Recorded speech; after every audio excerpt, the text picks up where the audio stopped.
So how fitting that the video cuts abruptly, just as the moon shifted and switched phases abruptly on the day of the lunar eclipse.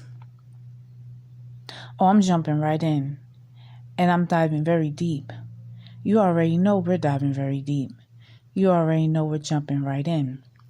So as I was beginning to express in the previous video, part 1, the lunar and solar eclipses takes place every year, twice a year. And it is forecasted that the next lunar eclipse for the year of 2022 will be taking place on November 8th. And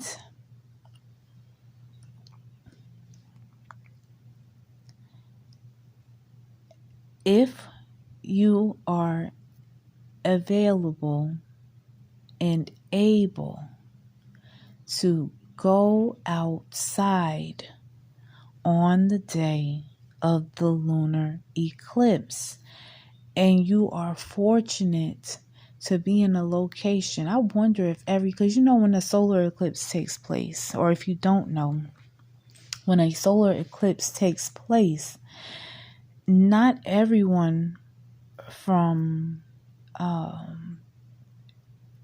different locations located on the earth can see the effects of what is happening to the solar, to the sun, while a solar eclipse is taking place. And to be honest with you, I'm not sure if this is the same case for the moon.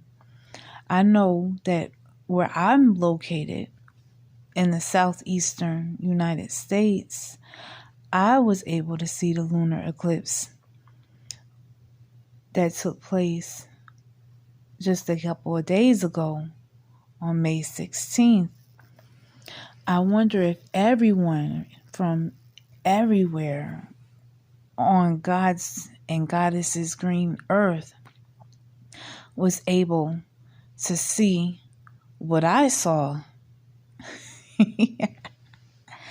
I'll do some further research to see. But the main point is, what I really would like to get across is that this is something that I feel will, for those who are really interested and for those who really would like to know what a lunar eclipse is, to go outside and actually bear witness to what happens when a lunar eclipse takes place. So this is what I did. I recommend you do something maybe possibly along these lines to ground and settle your energy prior to even attempting to do this feat that I am instructing you to do, which is ground your energy. I spent so much time in nature, grounding my energy, barefoot, feet to ground, feet to grass, absorbing sunlight, absorbing nature, calming, soothing my energy, drinking chamomile tea, which is good for all constitutions and is a wonderful calming aid. Took a wonderful cleansing bath, soothed my energy, and went outside, and things got really real. Because I'm looking at the moon. I mean, this is a sight, like I said, that we don't normally get to see. And so seeing something like that, you get the question, like, am I seeing this? That's what I was thinking. Am I seeing this correctly? That's why I had to come and do these videos to document my experience.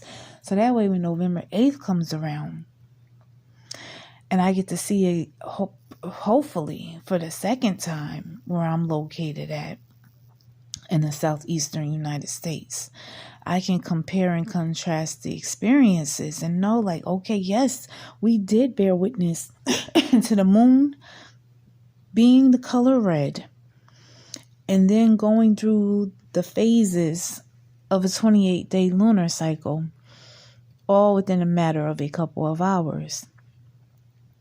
And the main lesson and message that I took away from bearing witness to this experience is that if the moon is able to accelerate her pace of advancement, change, and growth, and I too am made up of the same stuff as this grand vast universe that I find myself manifested in, then that must mean that I and we are all able to change and to shift our form at will in an accelerated manner in real time. Like, we don't have to wait another day. We don't even have to wait a 28-day lunar cycle, you see? Because, a lot of wise ones, we work with the lunar cycles from new to full, right? And it's usually a 28-day cycle, right? And we working on cultivating and growing our intention as the moon continues to wax and grow in power until we get to the full lunation of that cycle. And then once the moon gets full and starts to begin to wane and decrease in size, we too are working on releasing and decreasing those items and situations and experiences in our life that we would like to see diminished. Now imagine if instead of waiting that 28-day cycle, you can have the resolve to do it in a matter of a couple of hours. Just bam, instant change. You know what? I'm changing my mind now. And let the chips fall as they may. I'm moving forward. Imagine, what is holding us back from making the changes that we really desire to make? I just witnessed the moon accelerate her. She said, bump the 28-day cycle. I'm going through all of my changes now, and I'm doing it in a couple of hours. How about that? So what would it look like if we too made a decision, stuck with it, and knew that we can roll with that, period? Signing in, out, above, beyond, below, beneath, underground, all around, uptown, downtown, midtown, here, there, anywhere, everywhere, nowhere, past, present, future, now. Shout out to me for laying down this groundwork for future me to come back and review. Out.